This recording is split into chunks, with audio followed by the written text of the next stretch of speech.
Now, you seem very humble. Where does this humility stem from? Because I find that a lot of high achievers are extremely humble.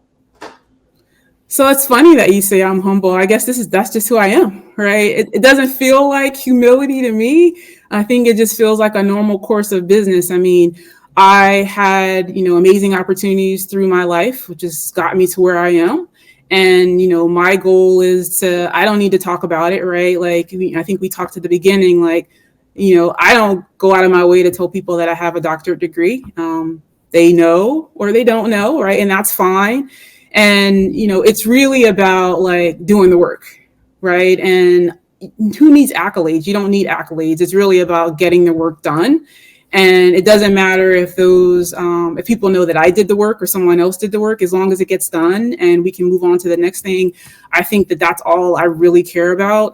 I like to give, accolades to people that I work with, right? Because I think everybody likes to know that they're doing a good job, right? And that they've made it to a certain point in their life. But for me personally, I mean, it's just, I'm happy to be where I am. I'm striving to get to the next place. And so it doesn't feel, like I said, like humility. It just feels like that's just kind of the normal course of business for me. Makes sense. Well, we're about to brag. Tell me the different degrees you have. So I have a bachelor's of science in biology. I have a master's of science in biology, and then I have a doctorate in environmental toxicology. And I got all of those from Texas Southern University, HBCU, triple time grad. So I must love HBCUs if I stayed for, 3 degrees. I hear a lot of double. I don't hear a lot of triple degrees from HBCUs. Yeah. That's a big deal. We got to make some type of Hall of Fame about that. Now, walk me through your journey after graduating. So you went straight through and got all your degrees without taking a break?